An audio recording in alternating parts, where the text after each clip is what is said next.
മനസ്സിൽ സ്നേഹമുള്ളപ്പോൾ ഹൃദയം സ്വാഭാവികമായി സന്തോഷം നിറഞ്ഞതാവും. കുടുംബത്തിനും സുഹൃത്തുക്കൾക്കും സ്നേഹം നൽകുക, അവരിൽ നിന്നുമുള്ള സ്നേഹം സ്വീകരിക്കുക. ജീവിതത്തിൽ ഉള്ളതിനെക്കുറിച്ച് നന്ദി പറയുമ്പോൾ ഹൃദയത്തിൽ പ്രകാശം വിരിയും. ചെറുതെങ്കിലും ഓരോ അനുഗ്രഹത്തിനും നന്ദി പറയുന്ന മനസ്സിന് ദുഃഖം ഇടം കൊടുക്കില്ല. ചെറിയൊരു സഹായം, നല്ലൊരു വാക്ക്, കൈത്താങ്, ഇവയൊക്കെയാണ് ജീവിതത്തിലെ സുന്ദര പുഷ്പങ്ങൾ.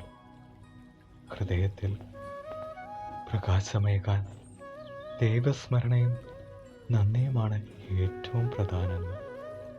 അതിനൊപ്പം സ്നേഹവും പൊറുക്കൽ മനോഭാവവും ഉണ്ടെങ്കിൽ ഹൃദയത്തിലൊരു കൃഷ്ണപുഞ്ചിരി എന്നും നിറഞ്ഞിരിക്കും.